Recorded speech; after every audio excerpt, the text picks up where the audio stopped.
Hi, everybody. Welcome to the March 29th, 2019 edition of Colorado Inside Out. I'm your host, Dominic Dezzutti. Thank you very much for joining us.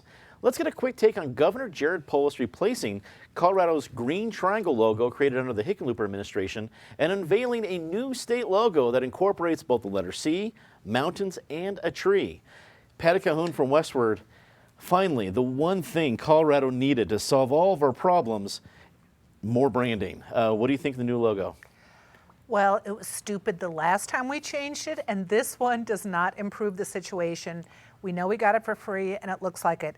You literally cannot see the mountain for the tree in this. There is this tree there are more colors. Why don't we do what we should have done 6 years ago with Hickenlooper, which is just keep the flag, which is what everyone likes. At the time, they were concerned because they wouldn't be able to market it. Well, if they're going to make a mint marketing this new logo, we will all be very surprised. David Copel from the Independence Institute and DU Law School. I imagine that John Caldera has come to you with a lot of questions about how to brand the Institute better with logos and other artwork.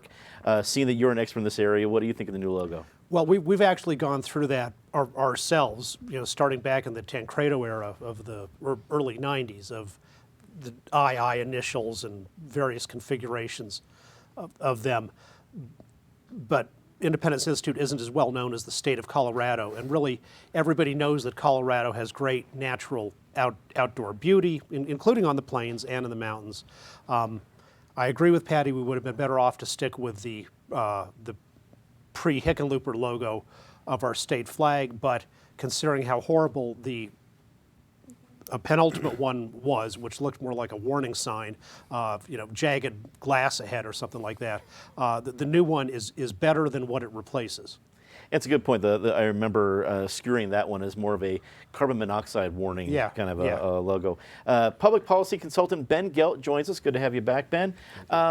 I guess I wondered about the timing of this one. I get it if a new governor wants to have a new logo for a state, but in the midst of a pretty rapid session with major issues flying around the entire state capitol, what do you think why this became a priority in March? I don't know that it was a priority. It was just a thing to do, maybe a little distraction. I think the market speaks, and nobody's building businesses around this new logo or the old logo. I've got the old logo here on my lapel, and I think that's what everybody wants.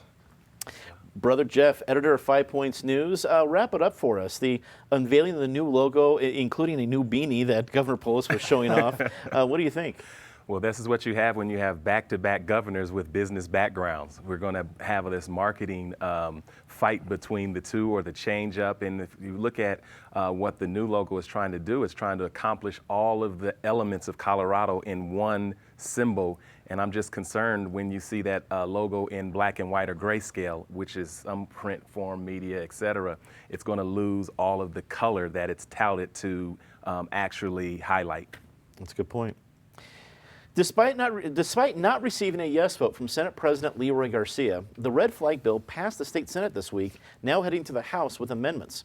The contentious bill has inspired about half of Colorado counties and many sheriff's offices to pledge to refuse enforcement of the proposal if it becomes law. The Denver and Aurora police unions also opposed the bill this week. Patty, we've been talking about this bill for a while. Leroy Garcia gets the chance, Senate President Leroy Garcia gets the chance to vote no on this because Senate Democrats had enough even without his vote. I guess if there's going to be a lot of furor about this, does he still escape it, even though he was the gatekeeper of the state Senate, which past gatekeepers have been able to get rid of bills they didn't want to see? People are going to be taking aim at him from both sides because of what he did. It's 2013 all over again. You're seeing the recall issues. You're seeing the secession issues. Over half the counties now have come out against this red flag bill. You've got AG Phil Weiser saying if sheriffs aren't going to enforce it, they're going to have to resign. And you see Douglas County, where this really initiated with poor Sheriff Tony Spurlock, who came out with the very, very best intentions because of a tragedy that happened that this law might have been able to stop. He now is at odds with his commissioners. And ironically, Douglas County was just named the healthiest community in the country. Maybe for healthy discussion, but not for anything else right now. David, you're our expert on a variety of issues, but especially something like this with the Second Amendment. How bad is this bill? And the reason not opinion-wise, but I guess when it comes to legal challenges, because if it has gotten through the Senate, assuming that the House approves the amendments and Governor Polis signs it, do you feel this is headed for a lot of contentious lawsuits? Yeah, well, there will certainly, El Paso County has already announced it's going to sue. Now, there are a lot of challenges, including whether the county commissioners themselves have standing or not, and lots of complications beyond that. But certainly, taking away the right of, eliminating the right of cross-examination in a civil case is one constitutional issue. And then something that seems to run straight into against U.S. Supreme Court precedent, which says you can't create a class of cases where you automatically allow no-knock raids, like one state had done for drugs. Supreme Court said you can't do that as a class, and this bill seems to allow no-knocks as a class in all this, for any of these orders, rather than having the normal protections in Colorado law where you have to have the district attorney approve a no-knock search warrant and then go to a court to get approval for that. You know, that's part of why I never, as far as I can recall, the Denver and Aurora police unions have never, ever taken a stance, pro or con, on a gun bill. And I think what's coming out from their point of view and also from the sheriffs and the county commissioners is this is in my view, the bill is a good idea, and for the reasons Sheriff Spurlock talks about. But how the details of it are really dangerous. You can literally have a situation where somebody makes a phone call, never even appears in court, and that triggers an automatic requirement by law enforcement to go out, show up at somebody's house with no notice, and confiscate their guns. Even though we know from other states, a third of these initial confiscation orders are issued erroneously. It creates a volatile situation of danger for law enforcement and the public, and that's part of the widespread resistance you're seeing among law enforcement. Ben, for the first part of the counties coming out that they're going to be against this, you saw, I think, some of the standard rural versus urban argument that we see almost every state legislative session for the last few years. But with the Denver and Aurora police unions come into play, that changes a little bit. Now it's kind of a law enforcement thing, and with Tony Spurlock, you have some kind of law enforcement versus law enforcement. But how do the politics play out of this situation?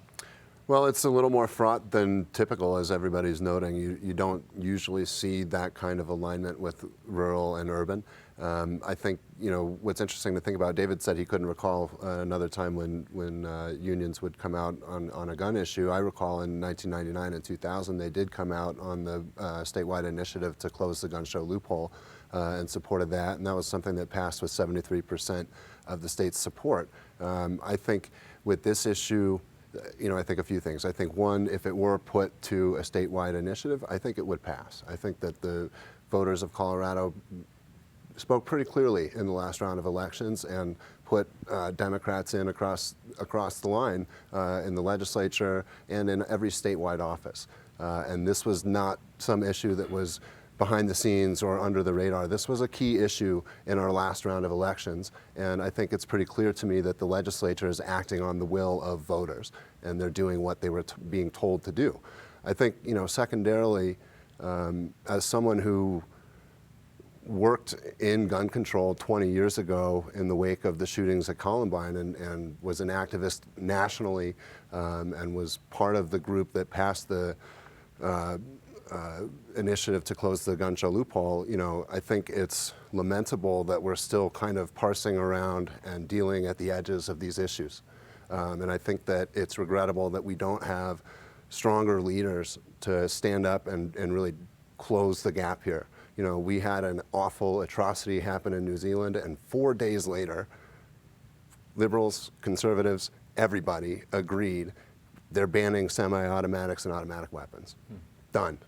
I don't know that that's a tenable solution in our society, but we can do a lot more than what we're doing.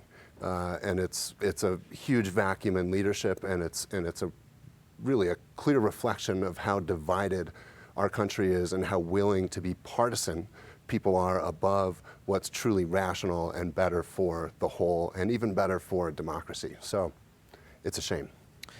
Brother Jeff, I mean, clearly anything associated with guns in Colorado is going to be a contentious issue, but there's something here where I think you're seeing people who want to see a law like this, but you're seeing a lot of folks, law enforcement as part of other groups, coming out about the details.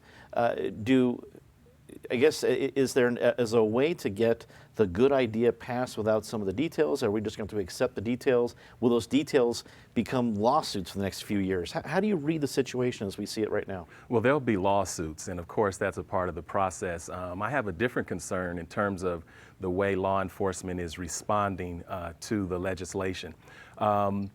As we talk about this issue, the legislators are wrestling with those details. That's what they do.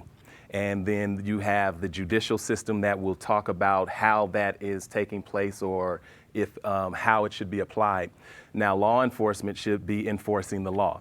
When they say that, okay, well, we don't like this, and as a result, we are going to not enforce, or we're going to use some different tactics to either thwart or decide how we're going to do that, I think they put themselves in a position to be legislators, judges, et cetera, and I see that being the problem. Something absolutely needs to be done, but I think it needs to be done in a proper order, and I have to agree with Attorney General Phil Weiser.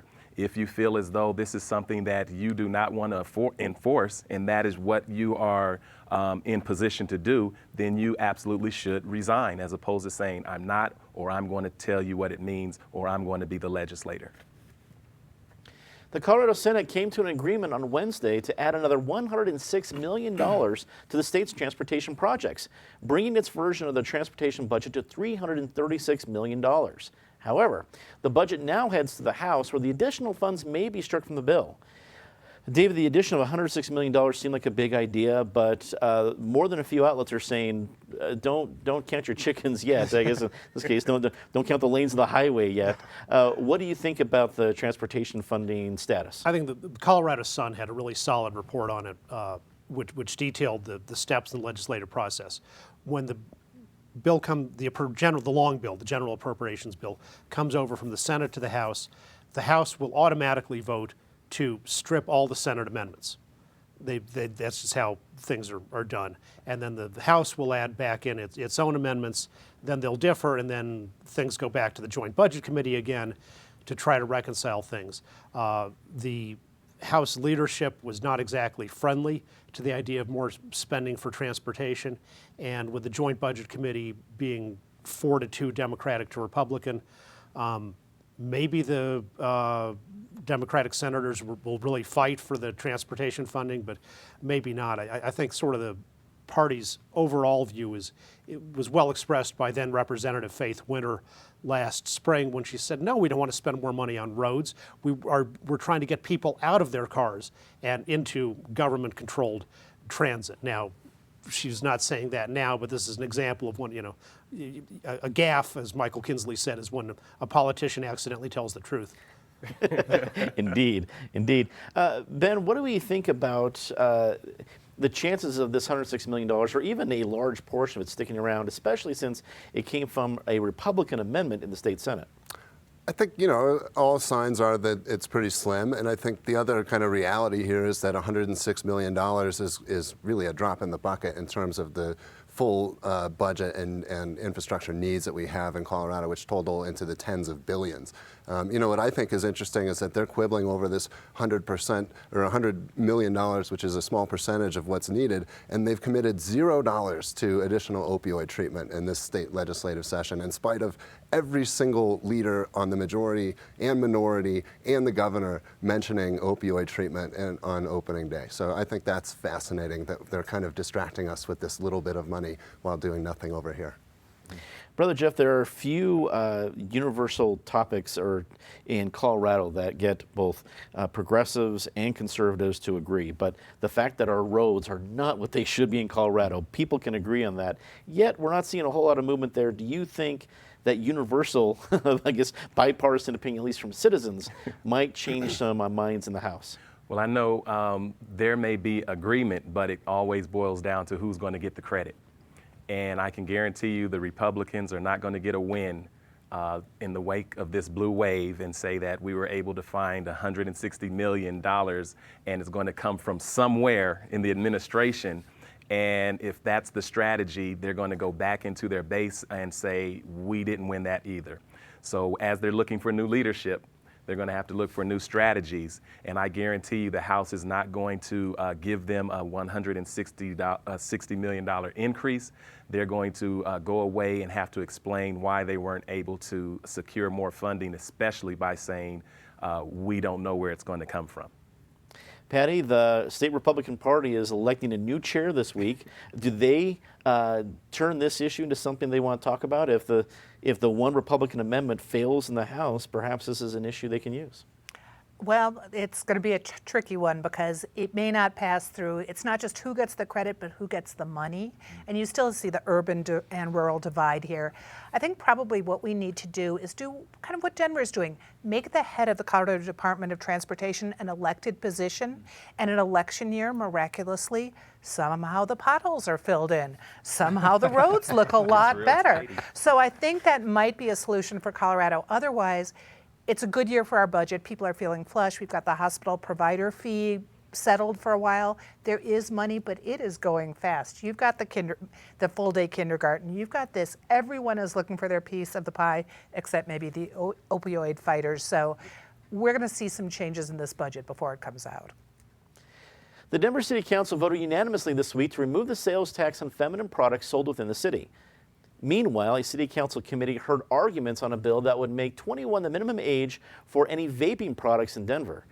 Ben, I'm a little puzzled on this one. I would have thought a tax on feminine products, this would have been a headline we would have read in 1965, not 2019. But the other one about making vaping something over 21, I think that horse has kind of left the barn, but maybe I'm wrong. What do you make from what we heard from the city council this week? I think more distraction. Good for them for removing the penalty for being a woman. That's really progressive. They ought to maybe address some bigger issues like homelessness, housing. Talk about the quality of roads. It's I think another reflection of where we're at with leadership, and no surprise that we've got a record number of candidates challenging incumbents on city council.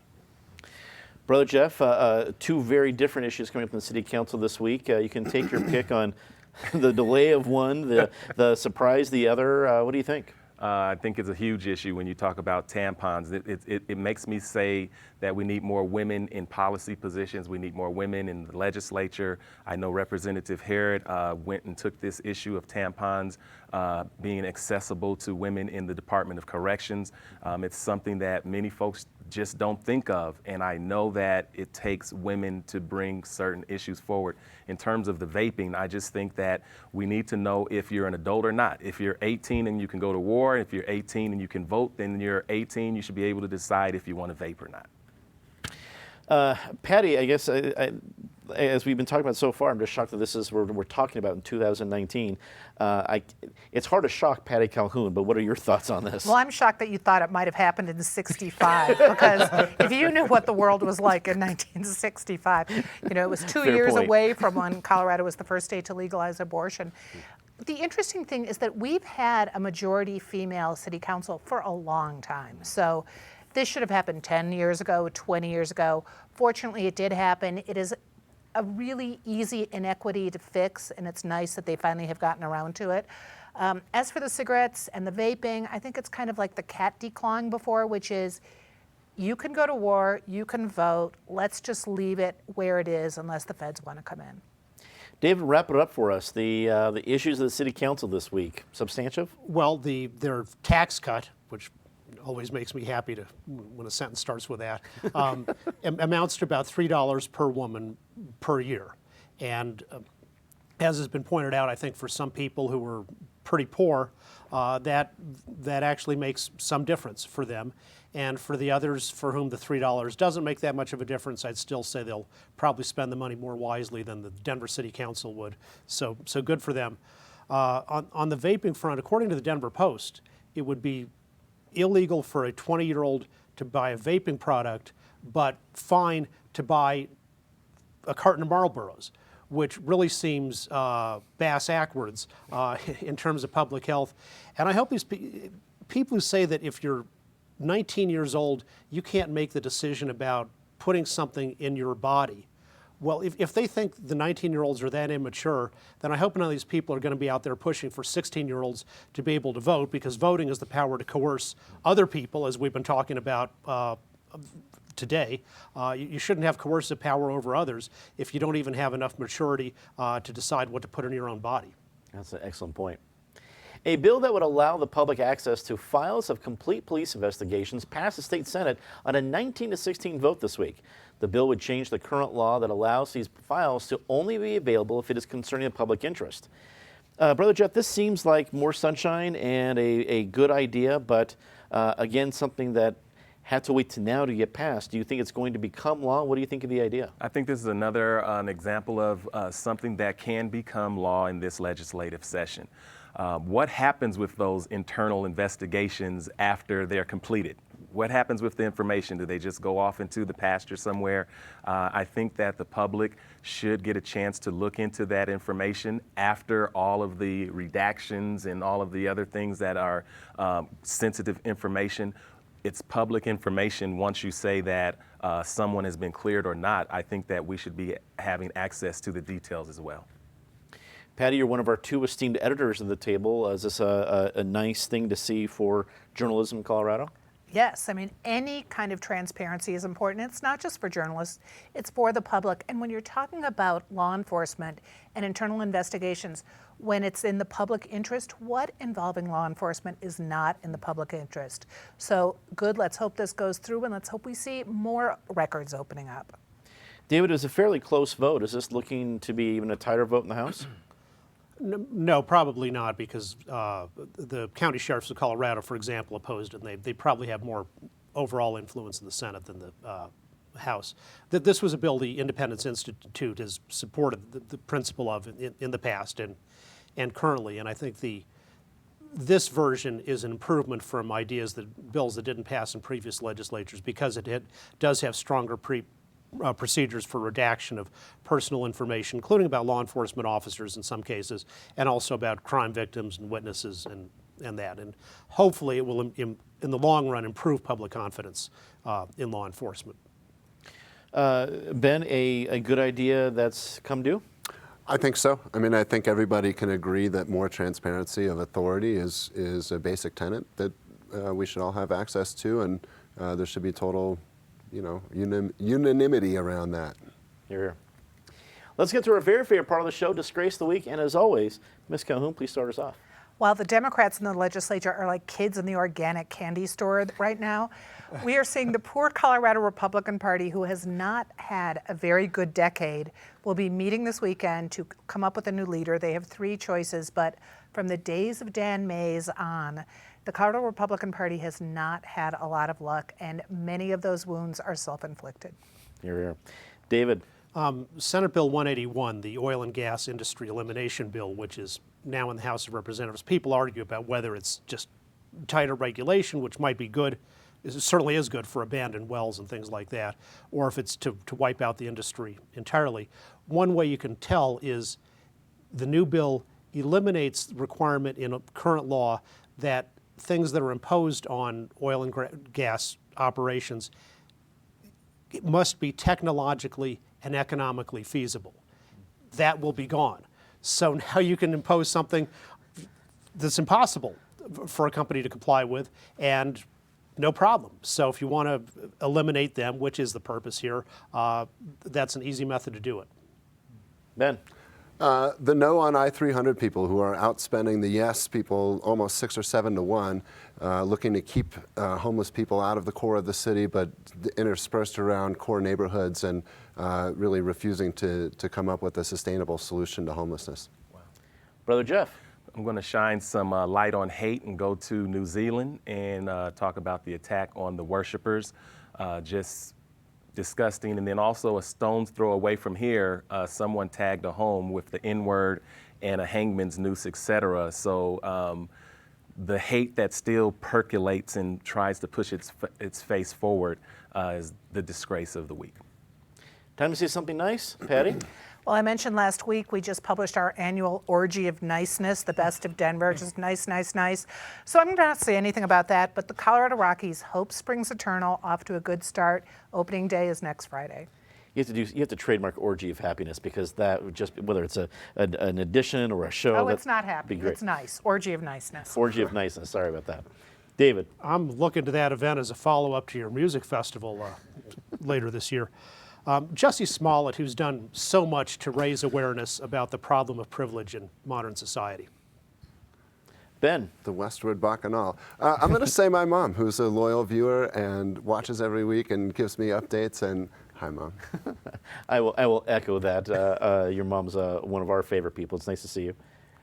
Brother Jeff. I would just like to celebrate the folks that came out against hate, filled the mosque on Parker Road, Jewish, Christian, Sikh, all kinds of faith, and the folks that came from across the state to the home on Fillmore to say that this is ugly, but it doesn't represent us. So I would like to shine the great light on the good people who come forward. You're here. I want to say something nice about a dear friend of the show. Our friend Henry Kroll lost his beloved wife, Jean, this week after a long battle with Alzheimer's disease. Jean and Henry were the great American love story. To see these two together, you really saw what love incarnate could really be. I had the great honor of knowing Jean before her journey with Alzheimer's, and her smile and cheer could simply light up a room. Henry, thank you for sharing Jean with all of us, and know that we are thinking of you and Jean very fondly this week. That is all time we have for this episode of Colorado Inside Out. For everyone here at CPT 12, I'm Dominic Dezzutti. Thank you very